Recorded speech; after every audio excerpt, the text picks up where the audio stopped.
Hi, today is September 18th, 2024, and here are my poems for the day. The first one is poem number 1453 for the year, Sunrise Under Two Bridges. The weather looks overcast today, as it did yesterday, but Monday's sunrise under two bridges, as viewed from a boat on the East River, was brilliant and beautiful and transfiguring. My eyes burned a bit when I briefly, accidentally looked towards it, and it kindled my heart, and I worshipped with the ancients, my soul burning and yearning for a deeper connection, a desire to somehow contain, or at least apprehend, the magic and mystery of this sustaining God. And just because I got off the boat a few minutes later and went about my day, that doesn't mean that that didn't have any meaning. Poem number 1454, Placation. Today I wondered whether the sun misses being worshipped the way it used to be worshipped. I wondered whether the sun is like, people used to bow before me and make sacrifices and burnt offerings, and now people just lie around in less than their underwear, basking and baking in my brilliance without ever thanking me, without even giving me a thought. Seriously, what the fuck is wrong with you people? Then I wondered whether the moon has to placate the sun, like, you're still awesome, Sonny. All the planets think so. All the planets and all of the moons of all of the planets, all of us think you're awesome. I imagine that the moon is the only celestial body that can get away with calling the sun sunny. Not all the planets, the sun perhaps petulantly might reply. Not the one that you revolve around. I will grant you that the earth is a little fucked, the moon might say, but it loves you in its way. Perhaps that would placate the sun. Perhaps it's even true. Poem number 1455, Dependence. Sometimes I am saddened by all the wonders that I see solitarily, and I think of how good it would be to be with someone who could share them with me. But I am grateful to have social media audiences to share things with, and occasionally someone buys a book or a recording, so there's that.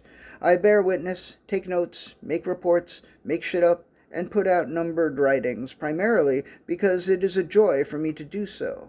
But I am keenly aware that if you were not there, it would be much less of a joy for me to do so. Poem number 1456, Fear and Prudence. Later today I am to board a different kind of boat for a 3-hour tour. I hope the weather doesn't start to get rough. I hope the ship doesn't get tossed. But if it does, I hope the crew is fearless. I don't want to be lost. I guess maybe, if the boat is called the SS Minnow, then perhaps I just won't get on it. And the last poem of the day, poem number 1457, The Impotence of Violence. Whenever he would metaphorically shoot himself in the foot, he would literally shoot himself in the foot.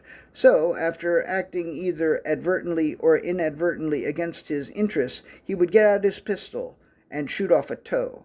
He soon ran out of toes, he only had 10, and instead would shoot himself just above where the toes used to be, and then he kept working his way up. Eventually, he ran out of feet. He only had 2, and he had fake feet fastened on. And then, whenever he shot himself in the foot metaphorically, he would shoot himself in one of the fake feet, too. But he found that this was not as satisfying or as compelling as shooting himself in his actual feet had been. And then, in a moment of clarity, he recognized the impotence of violence. He recognized that even shooting himself in the actual foot and then in the other actual foot actually accomplished nothing. His rather unorthodox solution was to stop shooting himself in the foot metaphorically, and as a result he found that despite his fake feet, it was now much easier and much more joyful for him to walk through life. And so he walked through the rest of his life with much more joy, with much more ease. If I knew how he managed to stop shooting himself in the foot metaphorically, I would tell you. If I knew how I managed to stop shooting myself in the foot metaphorically, I would tell you. All right, that's it. Thank you. I appreciate you.